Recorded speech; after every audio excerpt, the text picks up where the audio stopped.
పూర్తిగా జిల్లా స్థాయిలో మన జిల్లా కలెక్టర్ శ్రీమతి కీర్తి చేకూరి గారి ఆధ్వర్యంలో అన్నీ కూడా ఒక మంచి ఏర్పాట్లు అనేవి చేయడం జరిగింది.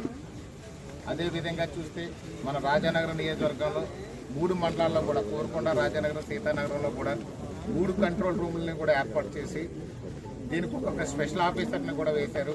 ఇప్పుడు ఈరోజు సీతానగరం మనం విజిట్ చేసినప్పుడు చూస్తే అక్కడ ఏపీడీ గారిని ఎంజీఎన్ఆర్జీఎస్ వారిని ఇక్కడ స్పెషల్ ఆఫీసర్ చేశారు.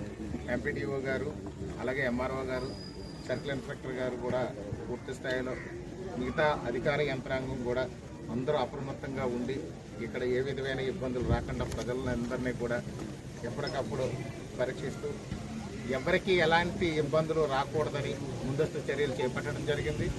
దానితో పాటు ఎక్కడైనా ఏదైనా ఇబ్బంది వస్తే కూడా ఉదయం ఈరోజు చీపురుబల్లో చిన్న పాక కూడుకోవడం జరిగింది. వాళ్ళని పునరావాస కేంద్రానికి పంపించి వారికి తక్షణంగా కూడా కొంచెం రైతు కావాల్సిన నిత్యావసర సరుకులు కూడా వాళ్ళకి ఇవ్వడం జరిగింది. అలాగే ఇక్కడ సింగవరంలో కూడా పాత గోడ కూడిపోయింది. ఆ యొక్క కూడిపోయిన గోడలను కూడా వాళ్ళని కూడా పునర్వాస కేంద్రాలకు కూడా తరలించడం జరిగింది. అలాగే ఎక్కడికక్కడ వైద్యం కూడా చక్కగా అందే విధంగా కూడా డాక్టర్ గారు కూడా ఉన్నారు.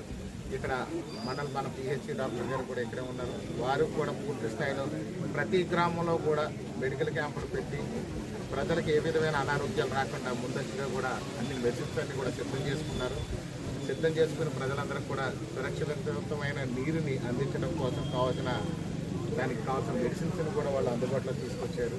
ప్రస్తుతానికి అంతా కూడా పీస్ఫుల్గా ఉంది, ఎక్కడ ఏ ఇబ్బందులు లేవు.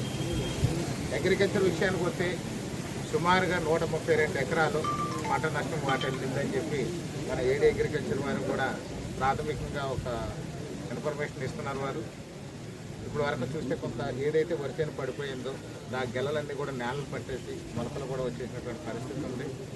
ప్రభుత్వం ద్వారా వారికి కూడా నష్టపరిహారం వచ్చే విధంగా కూడా మాట్లాడుతాము. అలాగే ప్రజలందరూ కూడా ప్రస్తుతం తెరిపించింది కదా అని చెప్పేసి ఎవరు రిలాక్స్ అవ్వద్దు, రాత్రికి పెరగచ్చు. అదేవిధంగా చూస్తే రేపటి వరకు కూడా ఉంది కాబట్టి అందరూ అప్రమత్తంగా ఉండాలి. గర్భిణీ స్త్రీలు జాగ్రత్తగా ఉండాలి. గర్భిణీ స్త్రీలు బయటకు రాకుండా ఏదైనా చిన్న ఇల్లు పాత ఇళ్లలో ఉండకుండా కూడా ఒక మంచి ప్రాంతాల్లో బంధువులకు కానీ లేదా ప్రభుత్వం ఏర్పాటు చేసిన పునరావాస కేంద్రాలకు కానీ వాళ్ళు నివాసం ఉండే విధంగా చూసుకోవాలని తెలియజేస్తారు.